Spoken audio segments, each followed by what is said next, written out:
November 24, 2009.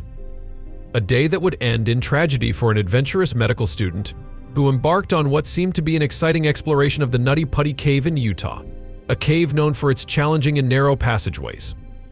Crawling through the tight passages of Nutty Putty Cave, he took a wrong turn and entered a part of the cave where no one had ever been. It was as narrow as a grave, where even moving his hands was impossible, and breathing was difficult. Unfortunately, John got stuck upside down in this condition. This is the story of 26-year-old John Jones, who spent the last 27 hours of his life trapped in this cave.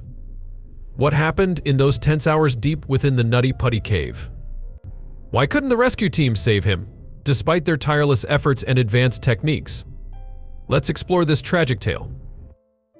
John Jones grew up in a loving family in Stansbury Park, Utah.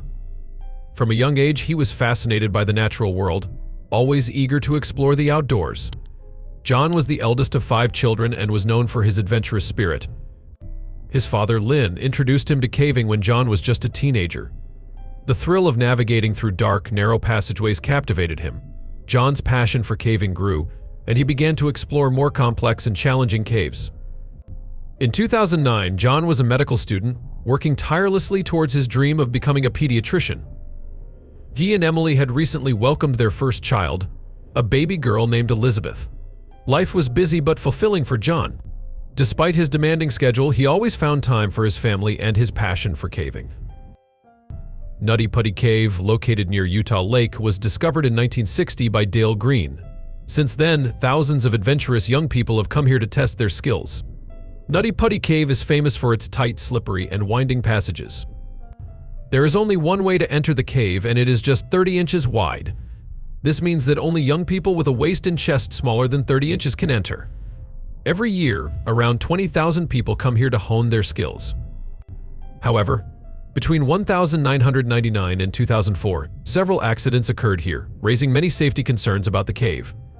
John had heard about Nutty Putty Cave through fellow cavers and was eager to explore it.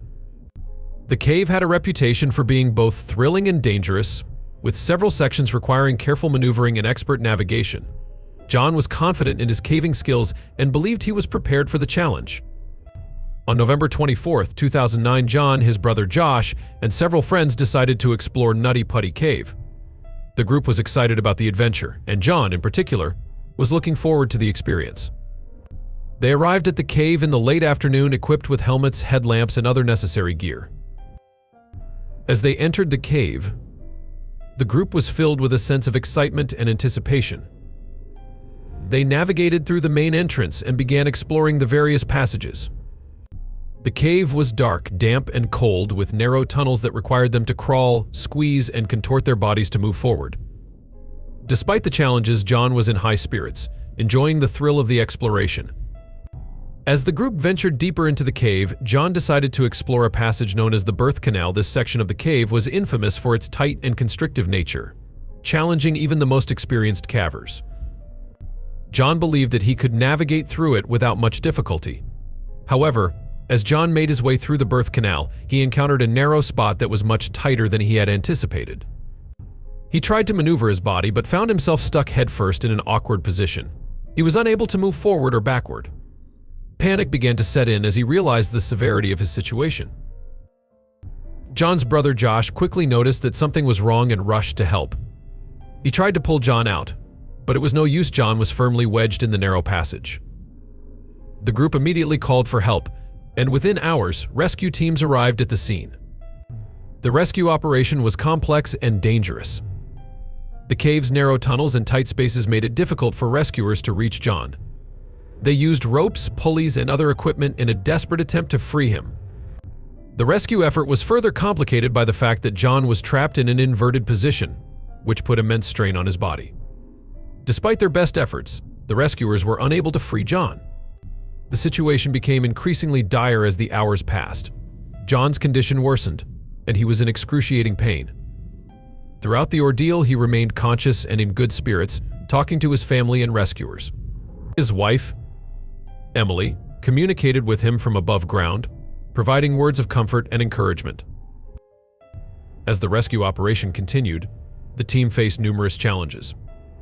The narrow passage made it difficult to use heavy equipment, and the risk of causing a cave-in was high. The rescuers worked tirelessly, trying different techniques to free John. They managed to partially lift him, but he remained stuck. John's physical condition deteriorated rapidly. Being trapped in an inverted position for so long put immense pressure on his heart and lungs, leading to difficulty breathing and decreased blood flow. Despite the pain and suffering, John stayed strong, holding on to the hope that he would be rescued. Rescue workers tried to keep John calm and comfortable, talking to him and ensuring he stayed hydrated. They even brought in a medical team to provide emergency care and monitor his vital signs. The team knew they were racing against time, but the cave's complex structure and John's precarious position made every attempt seem futile. As the hours passed, the rescuers realized that they were running out of options. They continued to work tirelessly, driven by the hope of saving John. However, the physical and emotional toll on everyone involved was immense. John's family, waiting anxiously above ground, held on to the slimmest hope of seeing him freed. Despite the rescuers' heroic efforts, John Jones did not survive the ordeal. He passed away on November 25, 2009, after spending 27 hours trapped in the Nutty Putty Cave. The news of John's tragic death was heartbreaking for his family, friends, and the entire community. The authorities decided to seal the Nutty Putty Cave permanently to prevent future tragedies. The entrance was closed off with concrete, and a plaque was placed near the site to honor John's memory. The incident sparked discussions about cave safety and the importance of proper training and precautions for cavers. John's story left a profound impact on many people. His love for adventure and exploration, coupled with his tragic end, served as a reminder of the risks and dangers associated with caving. The rescue workers who tried to save him were hailed as heroes for their relentless efforts and dedication. John's family, particularly his wife Emily, showed immense strength and resilience in the face of tragedy. They honored John's memory by sharing his story, raising awareness about cave safety, and advocating for better rescue protocols and equipment for cavers. John Jones' legacy lives on as a symbol of courage and determination. His story serves as a poignant reminder of the thin line between adventure and danger. The Nutty Putty Cave incident remains one of the most tragic and unforgettable events in the history of caving, highlighting the need for caution and respect for the natural world.